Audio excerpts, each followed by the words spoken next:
estuvo como 14 años el virrey Vértiz ligado a lo que es la ciudad de Buenos Aires. Y en esos 14 años produjo toda una serie de mejoras extraordinarias. Realmente, de todos los virreyes que tuvimos, fue el único virrey criollo. O sea, nacido en estas tierras, cuando digo en estas tierras, nació en América, nació en México, pero fue el único que nació en México y se preocupó mucho por el progreso de estas tierras. Él estaba muy decidido a crear una universidad en Buenos Aires, creó ese colegio convictorio, apoyó, digamos, en ese colegio convictorio que llamaba el Colegio de San Carlos o el Colegio Carolino. Fue un colegio que durante muchos años fue el colegio secundario más importante, fue primario y secundario que teníamos acá en la ciudad. Pero no contento con eso, quería dar un paso más adelante, consiguió el apoyo del cabildo eclesiástico, del cabildo civil, digamos, y los dos cabildos pidieron que había llegado el momento de crear una universidad en Buenos Aires. Y el primer paso que da el virrey Vértiz es pedir autorización al rey. La autorización para crear la universidad en Buenos Aires llega en 1778. Hay una real cédula que dice se autoriza a construir en Buenos Aires o a instalar en Buenos Aires una universidad. Lo que chiquito abajo decía, no hay fondos para eso, ustedes tienen que buscarse los fondos. Pero Virrey Vértiz, que era un tipo muy emprendedor, dijo, bueno, eso se arregla fácil. Dijo, mandó construir lo que llamaban en aquel entonces las casas redituantes. ¿Y qué eran las casas redituantes? Tuvo una serie de casas de planta baja y primer piso. Aquí, de lo que estamos parados nosotros, lo primero que hizo construir fue el primer piso que vemos acá arriba, ante la planta baja, nada más, ese primer piso que termina ahí donde pega la vuelta al techo. Ese primer piso lo hizo construir el Virrey Vértiz en 1780. Y no solamente eso, sino que hizo construir eso todo lo largo de la calle Perú y todo lo largo de Moreno, toda una serie de casas redituantes cuyo beneficio iba a poder solventar la universidad. Mientras tanto, mientras llegaba ese momento, aquí en este lugar creó el protomedicato. El protomedicato era una institución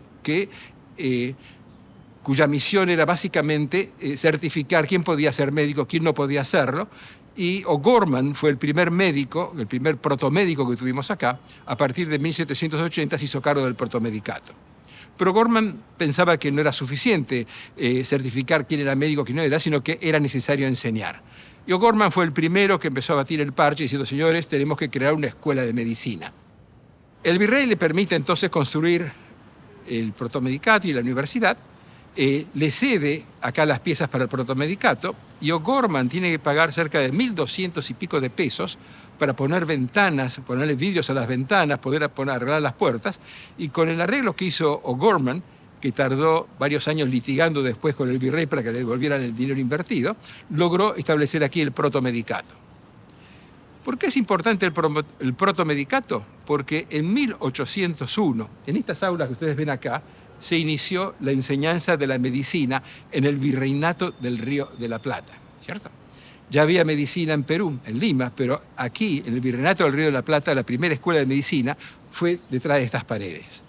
Haciendo un pequeño balance de esto, vemos que en 1780 estaban las casas redituantes, se creó el protomedicato, en 1801 empezó la escuela de medicina, pero ¿qué pasó con la universidad?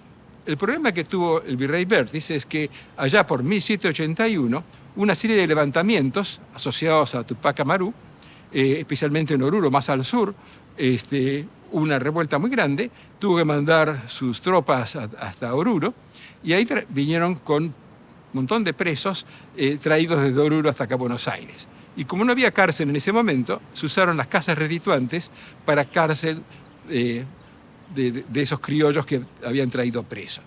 Se crearon 30 calabozos, lo que iba a ser un buen negocio para pagar la universidad. De ya con 30 calabozos, gran parte de las casas redituantes fueron utilizadas nada más que para cubrir esas necesidades.